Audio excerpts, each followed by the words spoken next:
Here we're in a kind of a hot corner. There's George Kell, and there is Brooks Robinson, a prince of a man, and for most of my lifetime considered the greatest third baseman in the history of the sport. Still considered the greatest fielding third baseman in baseball history.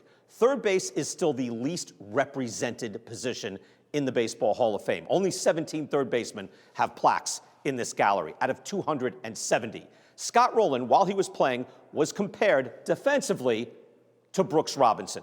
Let's give Scott Rolen a little Cooperstown justice.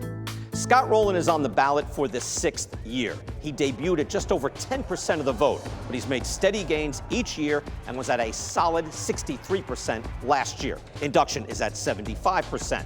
Now, that's a big jump in 1 year, 63 to 75, but it's been done, and done recently.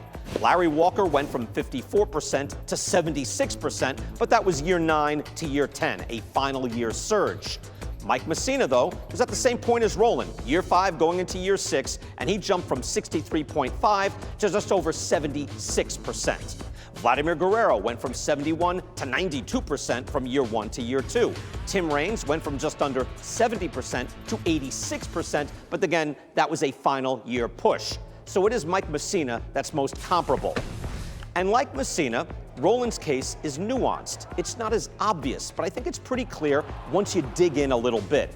Rolen was a great defensive player. No one disputes that. Again, when he was playing, I heard plenty of people compare him to Brooks Robinson, and that was not done at the time. Brooks is the best ever. But his offense was also outstanding. Now, Rolen had injuries, including one season in his 10-year prime where he played fewer than 60 games. But look at his averages for a full decade, 10 seasons. A .286 batting average, healthy on-base percentage, slugging over 500, a 130 OPS plus for 10 years with great defense. He was a 5-win player for a decade. Normally, that's a Hall of Famer. Rolen comes along in an era of sabermetric Hall of Fame voting, and that's good news for him.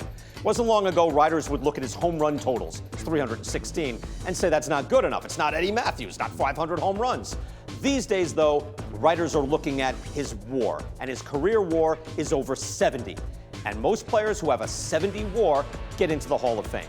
But you don't need advanced analytics to see that Rolen is above the line. He put up numbers that look good on the back of a baseball card as well. 34 homers, 124 RBIs. 2 times he had 31 homers, 110 RBIs, 28 and 104, 25 and 107, and 4 other years with good production and a .286 batting average. Rolen had great defense and great Triple Crown numbers. His production is not hidden. But here's another way of looking at it, some peer analysis. Here is a list of the players ranked 9th in WAR, number 9 in WAR at each position. Scott Rolen is ranked 9th among all third basemen in the live ball era. That's now over 100 years of baseball. It's Rolen at 3rd, Willie McCovey at 1st, Roberto Alomar at 2nd, Pee Wee Reese at short, and in the outfield, Willie Stargell in left, Richie Ashburn in center, Tony Gwynn in right, Joe Mauer is behind the plate.